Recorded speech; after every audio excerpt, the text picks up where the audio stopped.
Evening student, तो हम लोग आज क्लास 12 चैप्टर नंबर 13, ठीक है। इसके पहले हमने कल क्या डिस्कस किया था? मास डिफेक्ट डिस्कस किया था और न्यूक्लियर फोर्स डिस्कस किया था।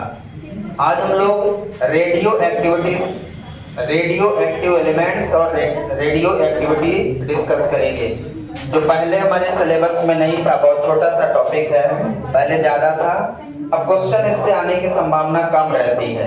क्वेश्चन जो है संभावना पीछे का है, मास डिफेक्ट से रिलेटेड, ठीक है ना। और उसी से रिलेटेड है nuclear fission and nuclear fusion. Nuclear fission and fusion, ठीक है ना। ये दो ऐसे टॉपिक है जो हमें डिस्कस करना है आज, ठीक है ना। तो हेडिंग लगाएंगे आज क्या? Nuclear fission and nuclear fusion.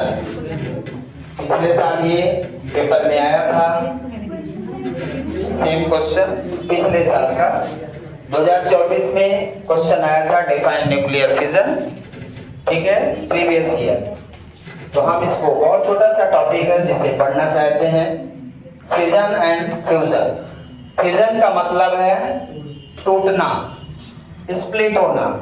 जब एक हैवी न्यूक्लियाई दो या दो से अधिक न्यूक्लियस में ब्रेक होता है तो उसको हम फिजन कहते हैं। और फ्यूजन का मतलब जब छोटे छोटे न्यूक्लियस ऐड होके एक बड़ा न्यूक्लियस बनाता है।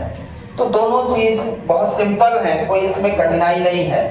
एक में टूटना है फिजन और दूसरे में जुड़ना है। जैसा कल मैंने मास डिफेक्ट बताया था आपको, यदि दो या दो से अधिक न्यूक्लियॉन्स ऐड होते हैं तो उनका मास हमेशा जब ऐड हो जाता है एक सिंगल न्यूक्लियस तो उनसे ज्यादा रहता है, ठीक है। सेम कॉन्सेप्ट यहाँ पे भी लगेगा। जब टूटेगा तो लॉट ऑफ एनर्जी लॉस करेगा, मतलब जो टूटेगा उसका मास कम रहेगा और जो टूट जाएगा, अलग अलग हो जाएगा, उनका मास ज्यादा रहेगा, उनकी एनर्जी ज्यादा रहेगी। मतलब फिजन की एनर्जी, जब हमारा न्यूक्लियस टूटेगा उस समय लॉट ऑफ एनर्जी रिलीज होगी, जो हाइड्रोजन बम या एटॉमिक बम के नाम से जाना जाता है। एटॉमिक बम इसी प्रिंसिपल पे बेस्ड है, फिजन पे, ठीक है ना। तो एक बड़ा एटम फूटता है तो टुकड़ों में और पूरे एक सिटी को नष्ट कर सकता है। एटम बम पाकिस्तान को तो अकेले नष्ट कर देगा, एक एटम बम। कंट्री का पता नहीं चलेगा कि बचा है कि नहीं बचा है। पाकिस्तान वाले सुन रहे होंगे वीडियो में तो हमारे इसमें बहुत गलत कमेंट करेंगे, पर इंडिया वाले सपोर्ट करेंगे, कोई बात नहीं, ठीक है। तो पहली हेडिंग लगाएंगे न्यूक्लियर फिजन। हमें पाकिस्तान से बहुत मतलब नहीं है, हमें इंडिया से मतलब है। हम इंडियन हैं, हाँ। चलिए, it is a process of splitting. It is a process of splitting. It is a process of splitting a heavy nucleus,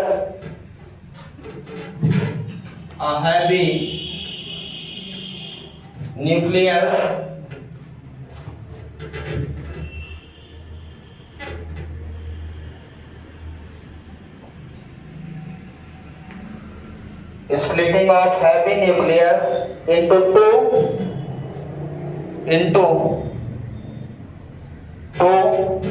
or more nuclei,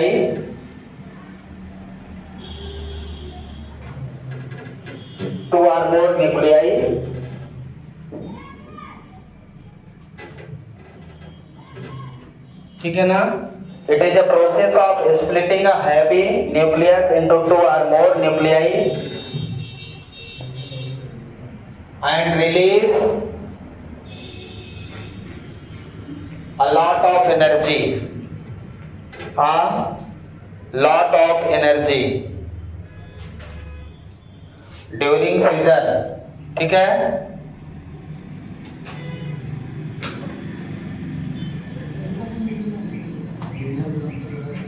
तो यहां पे क्या हो रहा है, न्यूक्लियर फिजन मतलब process of splitting heavy nucleus.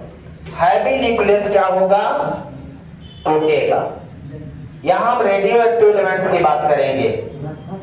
Into 2 or more nuclei and release a lot of energy during fission, ठीक है ना। हमारे पास यूरेनियम एटम है, ध्यान दीजिए। एग्जाम्पल में कौन सा एटम है, यूरेनियम।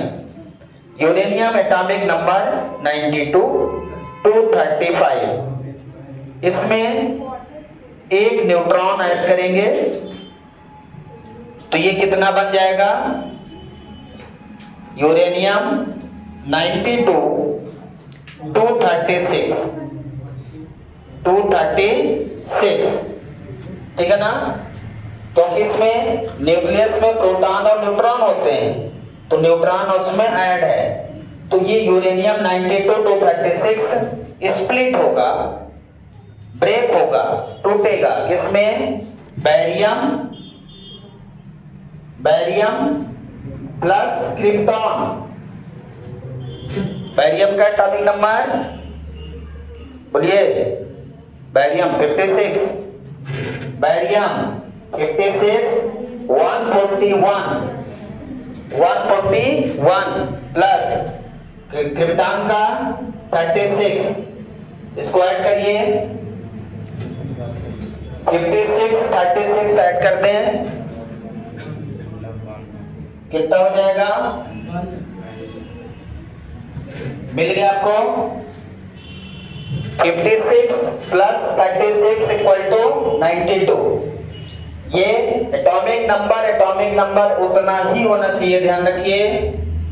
ऐसा ना हो कि यहां पे 92 है तो यहां पे 94 हो जाए। कैसे ब्रेक होते हैं, एटॉमिक नंबर चेंज नहीं होता, केमिस्ट्री आप पढ़े होंगे।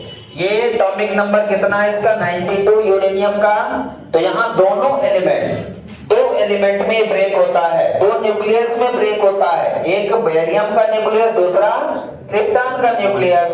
तो नंबर ऑफ प्रोटॉन तो उतने ही रहेंगे, दोनों के नंबर ऑफ प्रोटॉन का सम यूरेनियम के प्रोटॉन के सम के बराबर होगा। मतलब 56 प्लस 36 इक्वल टू 92, और इन दोनों का मास भी एटॉमिक मास के बराबर होना चाहिए।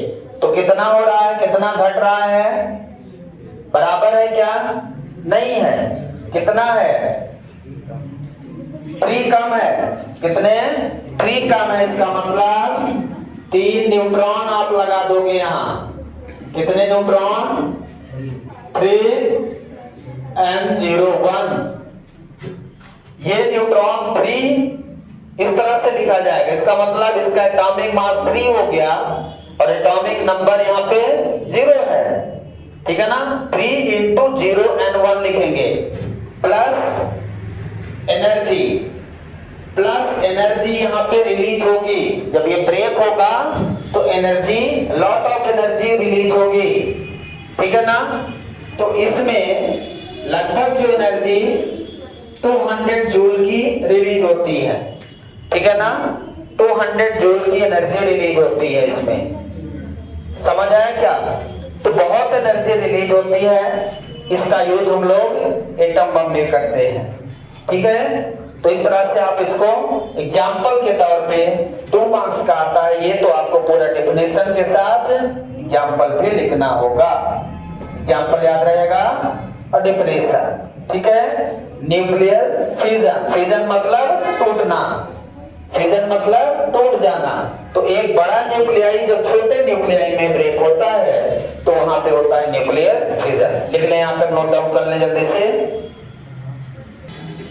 ये एनर्जी 200 मेगा इलेक्ट्रॉन वोल्ट है, जूल नहीं, मेगा इलेक्ट्रॉन वोल्ट। कोई मैं सोचा बहुत कम है, 200 बहुत कम है। मेगा 200 मेगा इलेक्ट्रॉन वोल्ट की एनर्जी है, जो लॉट ऑफ एनर्जी है, ठीक है ना।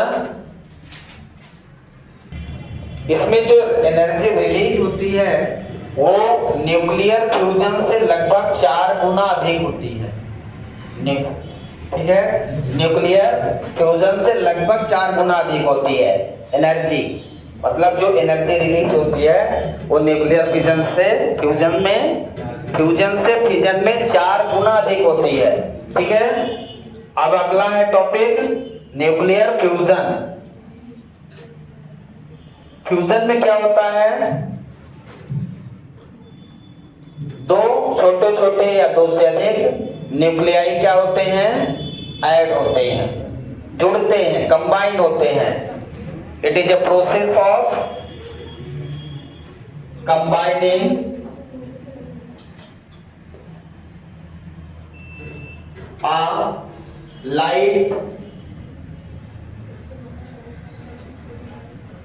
lighter nucleus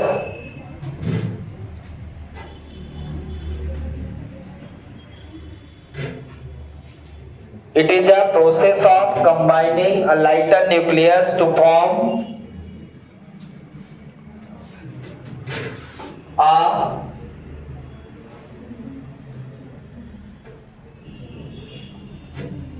ठीक है, process of combining a lighter nucleus to form a single nuclei. इसमें भी nuclei and release a lot of, इसमें भी एनर्जी क्या होती है, रिलीज होती है। तो एनर्जी दोनों में रिलीज होती है, चाहे उसको आप ऐड करें या ब्रेक करें। ठीक है ना। तो यहां पे एग्जाम्पल क्या हो सकता है, इस केस में मास क्या होगा, process of combining lighter nuclei, मतलब दो लाइटर न्यूक्लियाई हैं। यहां पे कोई भी न्यूक्लियस आप ले लें, छोटे छोटे दो लाइटर न्यूक्लियाई को आपने क्या किया, ऐड कर दिया। ठीक है ना। यहां पे ये कोई भी न्यूक्लियाई है और ये ऐड होके क्या बना लिया, एक बड़ा न्यूक्लियस। ठीक है, इस तरह से कोई भी हो सकता है। तो यहाँ पे एक न्यूक्लियस यहाँ पे और यहाँ पे क्या बना लिया, सिंगल, दो डबल। तो लाइटर न्यूक्लियाई क्या हुए, ऐड हो गए, तो एक सिंगल न्यूक्लियस बना लिया। समझ आया। तो ये कल की तरह है, जैसे मास डिफेक्ट मैंने बताया था आपको। ठीक है ना। मास डिफेक्ट में क्या बताया था कि ये न्यूक्लियॉन्स जैसे हैं, न्यूक्लियॉन्स का मास हमेशा इससे मास से ज्यादा रहता है। तो जब ये क्या होता है, सिंगल न्यूक्लियाई बनता है तो मास डिक्रीजेस। ठीक है ना। तो it is a process of combining lighter nucleus to form a single nuclei. इसमें लिख सकते हैं, in this process the mass of combined nucleus decreases, मतलब combined nucleus smaller than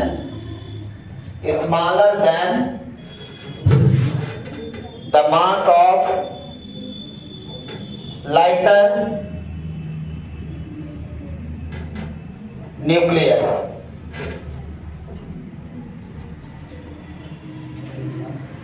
ठीक है। In this process the mass of combined nucleus is smaller than the mass of lighter nucleus। lighter nucleus से जो nucleus combine हुआ है उसका मास क्या रहेगा, कम रहेगा। ठीक है, समझ आ रहा है। ऐसे उसमें भी, उसमें ज्यादा रहेगा, उसमें क्या रहेगा, ज्यादा रहेगा। एग्जाम्पल में लिख लें, हीलियम और लिथियम को, यदि दो एटम हमारे पास हैं, एक हीलियम एटम है, एग्जाम्पल में समझें 2He4। हीलियम एटम को किसके साथ, लिथियम के साथ। दो छोटे छोटे एटम है, हीलियम और लिथियम। तो 3 6 क्या होंगे, ये ऐड होंगे। क्या बना लेंगे, क्या बना लेंगे, 3 + 2 5। 5 कौन सा आइटम है, बोलिए, बोरान है। तो यहां बन जाएगा बोरान 5 10, बोरान बन जाएगा तो 5 और 10 हो जाएगा। समझ आया क्या? तो इस तरह से एक दूसरा एटम आपका मिल जाएगा कंबाइन होके, प्लस एनर्जी भी रिलीज होगी, लेकिन इसकी एनर्जी बहुत कम होगी, प्लस 0.42 मेगा इलेक्ट्रॉन वोल्ट। इसकी एनर्जी कम होगी क्योंकि इसका मास कम हो जाएगा, है ना। तो इसकी एनर्जी क्या हो जाएगी, फ्यूजन के कंपेयर में कम एनर्जी होगी इसमें प्रोसेस में। और यदि हम हाइड्रोजन एटम को ऐड करें तो क्या बनेगा, 1H1 और 1H1, 2 हाइड्रोजन एटम को ऐड कर दीजिए, क्या बन जाएगा, बोलिए, 2 हाइड्रोजन एटम को ऐड कर दें तो क्या बन जाएगा, यहां पे 2, 1 हाइड्रोजन से 2 हाइड्रोजन, हाइड्रोजन हाइड्रोजन ही रहेगा, ठीक है, उसके एटॉमिक मास चेंज हो जाएंगे, प्लस क्या बनेगा, एक इलेक्ट्रॉन, इलेक्ट्रॉन, ठीक है। तो बैलेंस हो गया, ये भी क्या हो गया, बैलेंस हो गया। एनर्जी 0.42 मेगा इलेक्ट्रॉन वोल्ट, ये एनर्जी रिलीज हो जाएगी, ठीक है ना। ऐसे कई सारे छोटे छोटे न्यूक्लियाई हम ऐड कर सकते हैं एक सिंगल न्यूक्लियस में। तो इस तरह से न्यूक्लियर फिजन और न्यूक्लियर फ्यूजन इंपॉर्टेंट टॉपिक है, ध्यान रखना है।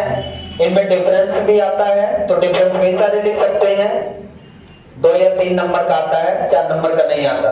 3 नंबर का आएगा तो 3 डिफरेंस लिख देंगे।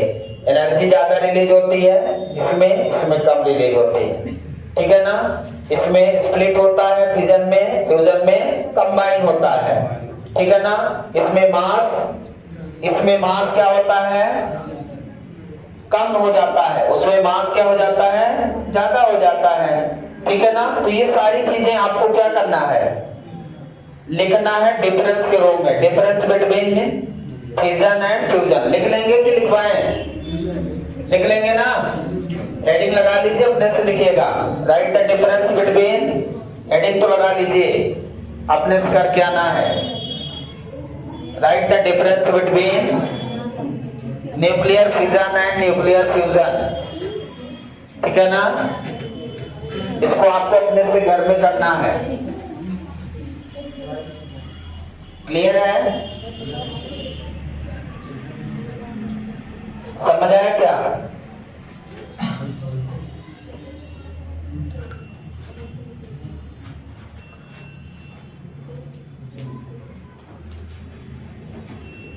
रेडियो एक्टिविटी हेडिंग लगाएंगे, लास्ट टॉपिक है ये, रेडियो एक्टिविटी। बहुत छोटा सा चैप्टर है ये, लगभग 3 से 4 दिन का, जितने दिन उतने नंबर, तो याद रखना है हर दिन का 1 नंबर है, ठीक है। सबसे पहले हेनरी बैकरल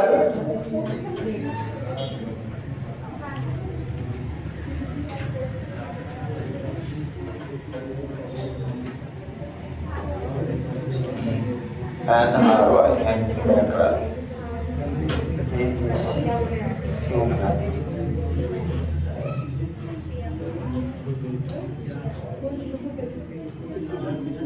हेनरी बैकरल ने सबसे पहले 1896 में इस रेडियो एक्टिविटी को एक्सप्लेन किया था, ठीक है ना। तो who discover the radio activity, Henry Becquerel. इसके बाद आपने केमिस्ट्री में पढ़ा होगा, मैडम क्यूरी भी आई थी, और उन्होंने कुछ अपना काम किया था। हमारे सिलेबस में मैडम क्यूरी का कोई रोल नहीं है, ठीक है ना? ठीक है, हमारे सिलेबस में नीबस का रोल है। Discovered the phenomena of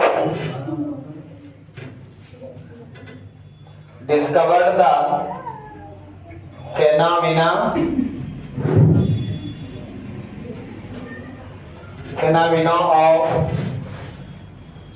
radioactivity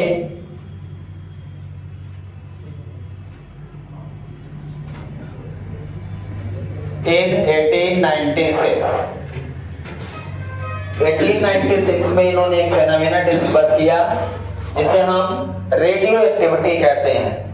अच्छी चीज इन्होंने बताया कि कोई भी जो एटम होता है उसमें स्पॉन्टेनियस इमिशन होता है। स्पॉन्टेनियस इमिशन का मतलब ऐसे एटम, ऐसे एलिमेंट्स जो खुद से इमिट करते हो एनर्जी खुद से इमिट करते हो, तो उसके बारे में इन्होंने बताया। और ऐसे एटम या एलिमेंट जो होते हैं लगभग 80 के बाद लेंथिनाइड एक्टिनाइड सीरीज में ही ऐसे एलिमेंट होंगे, उसके पहले की सीरीज में इनका कोई रोल नहीं है। समझ आया क्या?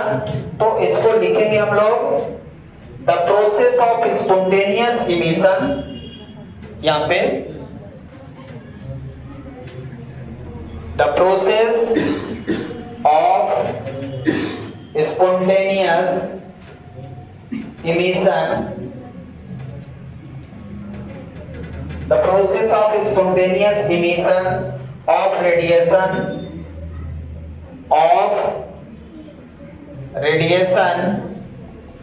is called radioactivity,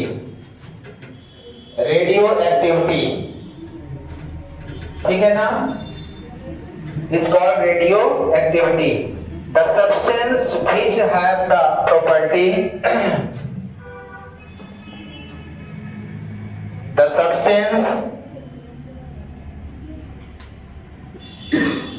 which have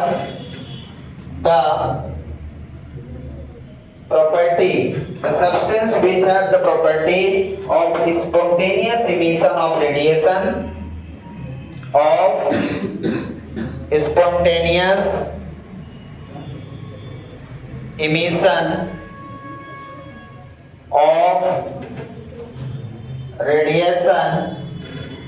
is called radioactive substance. It's called radioactive substance. इस प्रोसेस में जो सब्सटेंस यूज किए जाते हैं, ऐसी प्रॉपर्टी जिस सब्सटेंस में पाई जाती है उसे हम रेडियो एक्टिव सब्सटेंस कहते हैं, ठीक है ना? सब्सटेंस यहां पे जो सब्सटेंस है वो सब्सटेंस है uranium.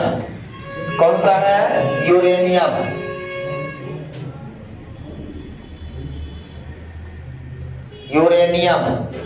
Uranium substance 92 to 38 uranium substance हमारा रेडियो एक्टिव सब्सटेंस होता है, ठीक है ना?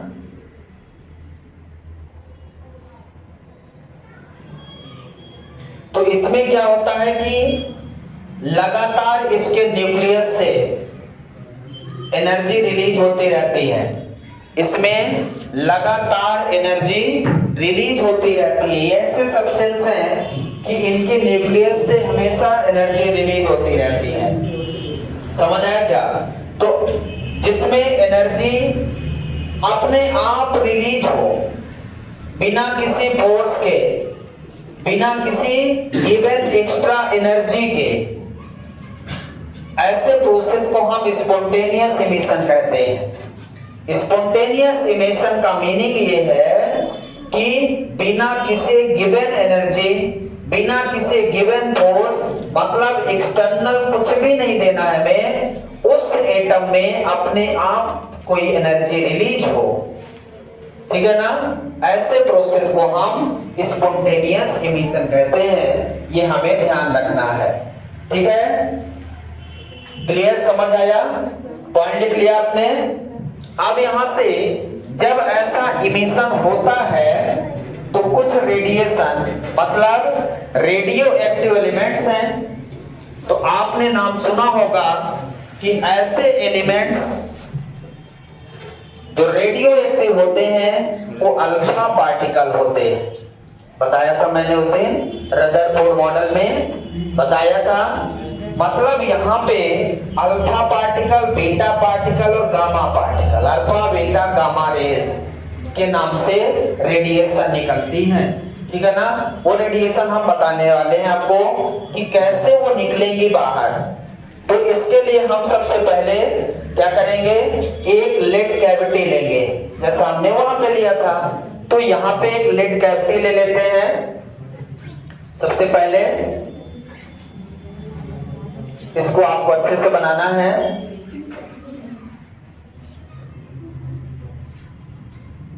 बहुत सिंपल है, बस ये चीज आप समझ गए तो फिर सारी चीजें समझ गए आप। बहुत छोटा टॉपिक है, क्वेश्चन बहुत कम आते हैं, बट थोड़ा सा जानना जरूरी है।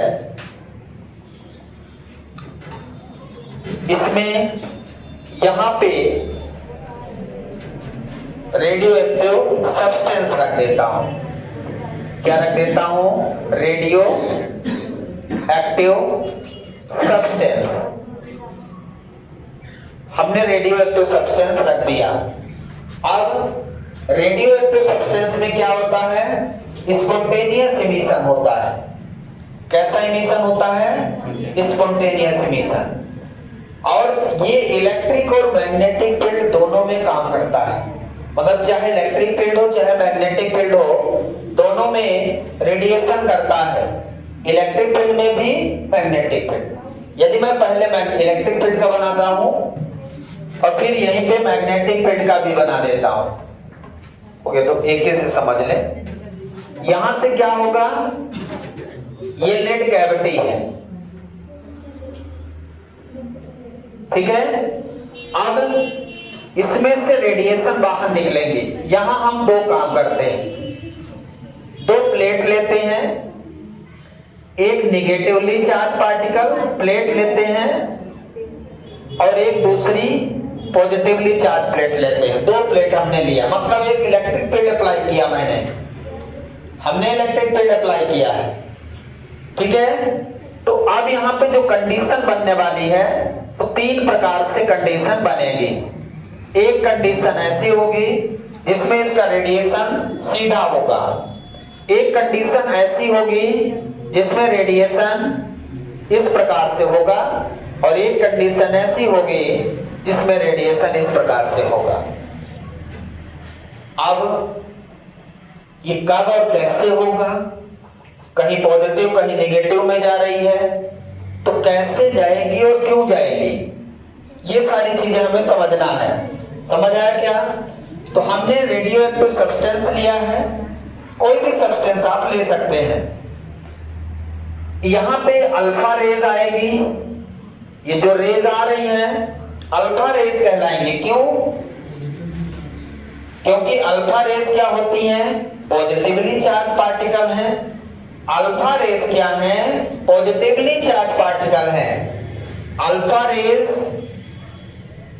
पॉजिटिवली हैं, पॉजिटिव होती हैं, ठीक है। तो किधर जाएंगी, जिधर नेगेटिव टर्मिनल होगा।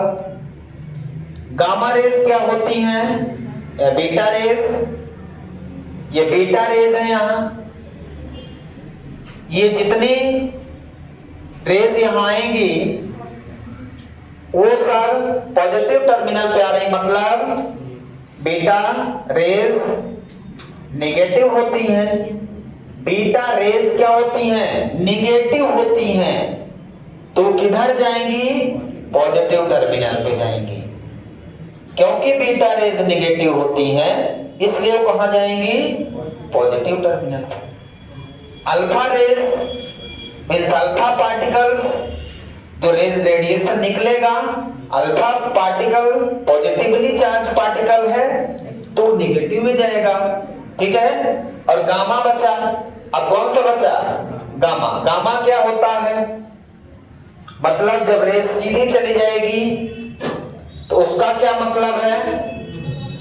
Gamma no charge.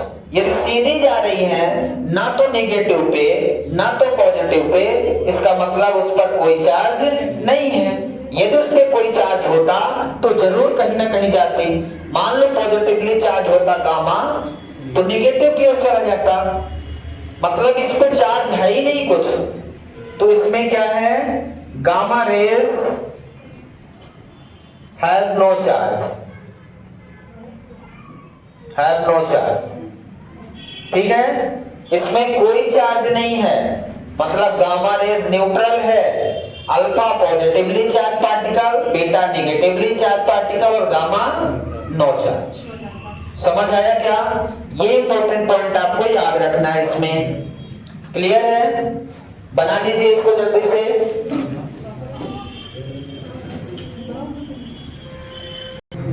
बन गया। इसी तरह आप मैग्नेटिक फील्ड के लिए भी बना सकते हैं।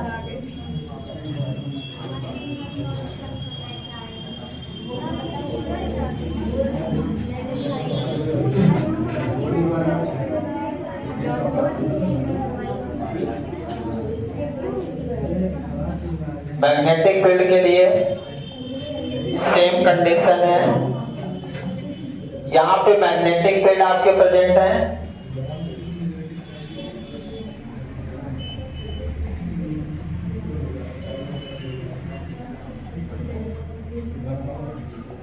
ठीक है। यहां पे वही रेडियो एक्टिव सब्सटेंस है, हाँ ये रेडियो एक्टिव, यहां मैग्नेटिक फील्ड है। ये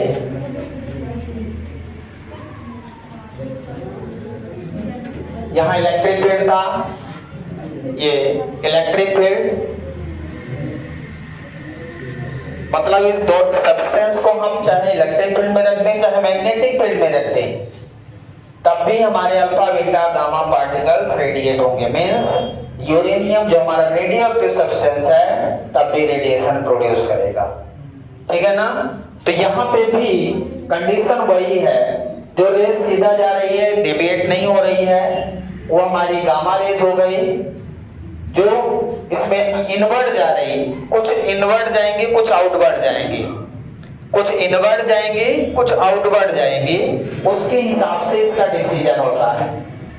तो जो इनवर्ड जा रही हैं वो हमारी अल्फा हो गई, इनवर्ड मतलब निगेटिव। जो बाहर जा रही हैं वो गामा हो गई। तो इनवर्ड जा रहा है, इनवर्ड मतलब यहाँ पे मैं ऐसा बना दूं, समझ रहे आप?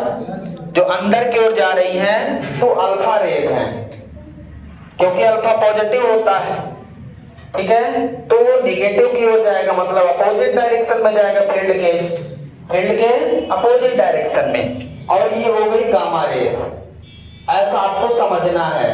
ये बाहर की ओर जा रही है, अंदर बाहर और सीधा, अंदर बाहर और सीधा, तो ये गामा रेज हो गई। उसी तरह है निगेटिव पॉजिटिव, निगेटिव मतलब इनवर्ड, पॉजिटिव मतलब आउटवर्ड, गामा सीधे। तो गामा तो यहाँ भी सीधे ही जा रही है। तो इलेक्ट्रिक फील्ड में भी इन्होंने चेक किया, मैग्नेटिक फील्ड में भी चेक किया, दोनों में सेम है, बस इनकी स्पीड कम या ज्यादा होती है। जो अल्फा पार्टिकल है इसकी speed of alpha rays is 1/10 times smaller than the speed of light. The speed of light. Light की स्पीड का 1/10 गुना कम होती है, मतलब 3 × 10⁻7 8 है तो 3 × 10⁻7 हो जाएगी। मतलब इसको हम ऐसा लिख सकते हैं 3 × 10⁻7 मीटर पर सेकेंड, 10 गुना कम होती है, ठीक है ना। तो इस तरह से, और जो बीटा रेज है speed of beta raise is लगभग डबल होती है।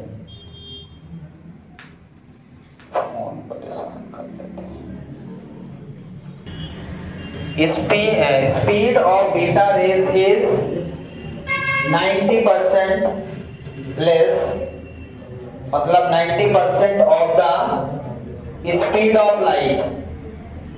स्पीड ऑफ लाइट तो ये लगभग आपकी होती है 2.7 इंटू 10⁸ मीटर पर सेकेंड। ठीक है ना, कितनी होती है ये 2.7 इंटू 10⁸। ये ज्यादा फास्ट होती है अल्फा से। अल्फा से ये मतलब अल्फा और बीटा रे में कौन ज्यादा फास्ट होता है? बीटा रे। एक चीज और याद रखना, ये अल्फा रेज और बीटा रेज एक साथ नहीं निकलेंगे। ये नहीं आप सोचना कि ऐसा कौन सा सब्सटेंस है जिसमें अल्फा रेज भी निकल रही, बीटा भी निकल रही, गामा भी निकल रही। दो रेज एक साथ निकल सकती हैं, लेकिन अल्फा और बीटा एक साथ नहीं निकलेंगे। अल्फा और गामा निकल सकती है या गामा और बीटा निकल सकती है। एक साथ अल्फा और बीटा नहीं निकलेगा। मतलब ऐसा नहीं है कि एक आपका यूरेनियम एटम है मान लो, तो उससे ऐसा नहीं होगा कि कुछ समय नेगेटिव निकले कुछ समय पॉजिटिव निकले। ऐसा थोड़ी होगा। या तो पॉजिटिव रेज निकलेंगी, जो भी सब्सटेंस होगा या तो उससे पॉजिटिव निकलेंगे या कुछ अननेगेटिव निकलेंगे। ऐसा हो सकता है, लेकिन ऐसा नहीं कि 2 सेकंड तक पॉजिटिव निकले फिर अगले 2 सेकंड में नेगेटिव आ जाए। तो alpha and beta raise can not be continuously या एक दूसरे के साथ, मतलब साथ साथ नहीं निकलेंगी। कौन कौन निकलेगा? अल्फा निकल रहा है तो गामा निकल जाएगा मान लो, ठीक है। बीटा निकल रहा है तो गामा निकल जाएगा, लेकिन अल्फा और बीटा एक साथ नहीं निकलेंगे। ये चीज ध्यान रखना है यहाँ पे, ठीक है ना। पॉइंट लिख लिया पूरा, नोट डाउन कर लीजिए।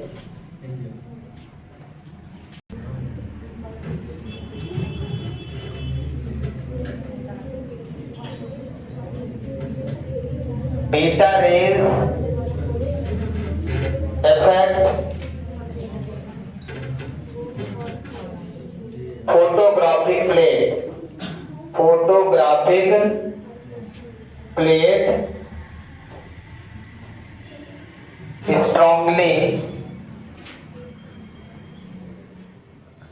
strongly than alpha raise.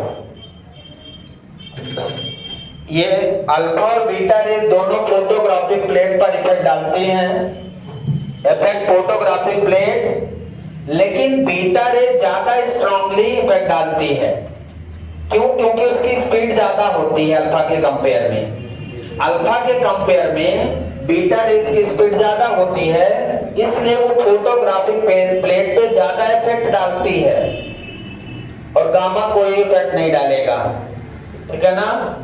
उससे कोई बहुत ज्यादा इफेक्ट नहीं पड़ता। तो अल्फा और बीटा रेज फोटोग्राफिक प्लेट पे इफेक्ट डालती हैं। समझ आया?